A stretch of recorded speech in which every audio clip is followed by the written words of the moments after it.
دا اخرنی سوال به والو دی ورور سوال کړی ده قرض مبارک کې دی چې ما یو کس له قرضه ورکړې ده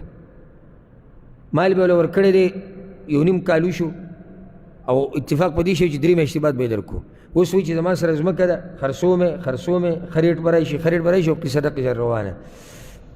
نو که زه د دې پیسو په بدله کې د ده نه دا ځمکه والم نو دا به جایز وي او که نه ځکه چې د نه خو دا ځمکه نه خرڅېږي ملک حالات ګډوډ دي ځمکې څوک اخیستی شي نو که زه د نه دا ځمکه قرض وکړم دا به جایز وي او که نه جواب اول خو دا مسله یاده کوي چې د چا نه دې قرض واخیستو نو هغه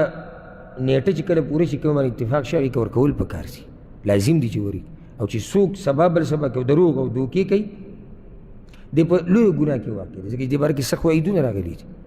ګور رسول صلی وسلم په جنازه په هغه چا نه کولی چې په چا باندې وسو قرض به دا نه چې کافر دی نورو ته به وایي تاسو کې کافر به به صحابه کرام هم نه کوله خو دا صحابه کرام یرول او مسلمانان یرول د قرضو د مسلې نه چې ګوره قرضو دا خبره معمولي مه ګڼئ ګورې دویمه مسله دا ده اصل دا دی اصل چې په څه شي کې د قرض اخیستی دی واپس هم حق ورکړي دا اصل دی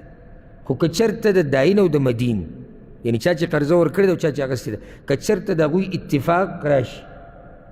په ځمکه باندې یا په ګاډي باندې یا په بل څه باندې چېرې د پیسو په بدل کې په چا چې قرضه د هغوی زه بدله دا درکړم او د چا چې به قرض د هغوی صحیح ده رایې که نو که د دې دواړو په اتفاق راشي او دوی پرې راځي نو بیا پکې څه حرج نشته خدای دپاره یو شرط دی ګورئ شرط دا دی چې دا ځمکه چې څوک الي دا به د هغه ورځې په ریټ باندې الي دې کې به ظلم زیاتې نه کېږي نه د ده سره نه د هغه سره داسې نه په چا چې قرضه ده دا ځمکه مثال کې د 5 لکو روپو ده او هغې ورته دا 9 لکو حسابوي چېرې دا خو ډېره ګرانه دروغ ورته وایي دا حرام دي ښه د چا چې پې قرضه ده هغه ځمکه د 5 لکو ده او دی ورته مثال کې پیسې ډېرئ چېرې زما هغه د باندې ډېرې دي دا خو لږه ده او ریټ یې را کم کړو د دې دپاره چې به د ظلم وکړي دواړو طرف ته دا حرام د هغه ورځې چې کوم ریټ چلېږي د هغه ورځې د ځمکې چې کوم ریټ چلېږي چې د دې څومره مناسب ریټ وي هغې کې به فیصله وشي